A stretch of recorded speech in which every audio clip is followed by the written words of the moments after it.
about what they said then with regards to NAFTA, I will say this, that they had a duty to present the truth, the whole truth, and nothing but the truth to the American people, in essence of what the NAFTA meant and what the implications of NAFTA and such.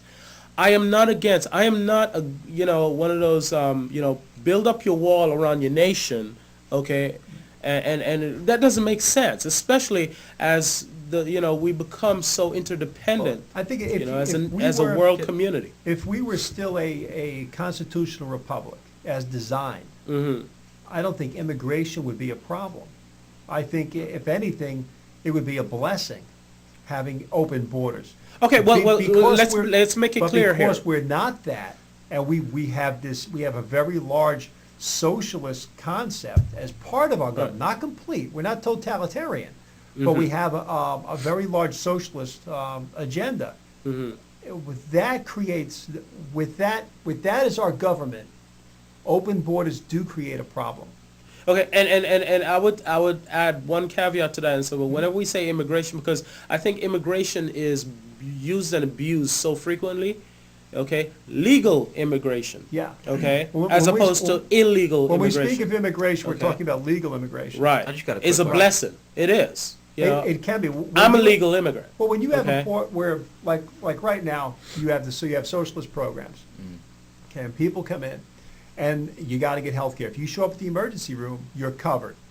I mean, emergency room, you're covered. You're going to get seen, right? Someone's got to pay that bill. That's where the problem comes in, because we don't have a free market. We don't have the constitutional republic that we should have. If we had those things, then people come in, they're responsible for themselves. Mm-hmm. If you get drunk and you get into an accident and you hurt yourself, that's on you, not on Mrs. Johnson, Right. who raised her 3 and 4 kids by herself because her husband died, and now she's got to also pay the taxes to cover your stupidity driving the car. Right. That's the constitutional republic. You're Right, responsible exactly. for yourself. In the socialist, you're not. It's one for the all instead of all for the one. Collective. Right, and I think that's a big difference. So when you look at immigration, you do have to control. When you're in a socialist situation, you have to control population, because the haves and the have-nots. You only got so many haves, and you got a lot of have-nots. You got to control the have-nots. Like Japan? At one point they said, why don't we give incentives to the people to have less kids? China put a curfew on how many kids you can have. Same situation. The haves were small, the have-nots were growing, exponentially across the board. Mm-hmm. You got to control it. Right. One of the things you'll hear a lot of theorists talk about, a lot of conspiracy theorists talk about, is population control. This global Eugenics. agenda to control population. Well, if you think about it, if your mindset is a socialist mindset, population control has to be a part of that. So it's really not so far-fetched that if a group of people, if there's a government that's such as China, that has that kind of totalitarian government, Mm-hmm. where it's a socialist government, population control's got to be on their agenda. Well, that's a natural outflow of social. And now, in order to be intellectually, straight, socialism in and of itself is not necessarily a bad idea. Okay. Right. One of my favorite. There's a lot of countries, Yeah. of countries in Europe that have social, and that's Well, great. well- If the people want it, it's fantastic. Yeah, but what I'm saying is this. What I'm saying is the concept. Okay, Mm-hmm. I have this old saying that communism, socialism, and so forth is meant for perfect people. Okay, democracy is made for an imperfect people. Okay, and here's the reason why. All right, if you're up in heaven, okay, it's great to commune one with another and so forth, because we're all perfect and responsible, perfectly responsible, perfectly accountable, and therefore socialism and communism can work perfectly. But when you are here on planet Earth, where man is fallen in its nature, okay, those concepts don't work quite well. Why? Because we know that in order to carry out, okay, the essence of these ideas and so forth, you're going to use imperfect man, because we're imperfect people. And that's one of the essential elements that the founding fathers and and the Christian worldview have at the core of their understanding is that man is essentially imperfect. We are Right. fallen creatures, okay? And therefore, whenever you have a perfect concept like socialism or communism, so forth, it doesn't work well in an imperfect society. Why? Because you're going to have imperfect people trying to carry it out. And whenever you have the human element, which is imperfect, involved in these concepts and so forth, eventually you're going to have abuse, okay, as we see with our current administration, Right. okay, as you have seen in Russia, as you have seen in all the other societies that have tried it, and it does not work because it leads to abuse of power. And when you have abuse of power, you have the people being mistreated, You have the oppression. subjected, Right. oppression and such. So when you China, have the consolidation, and as you move to the, looking on a political spectrum, as you move to the left, the far left, you have total government. You have communism. You have the government owns everything. Mhm. At the far right, you have no government. You have anarchy.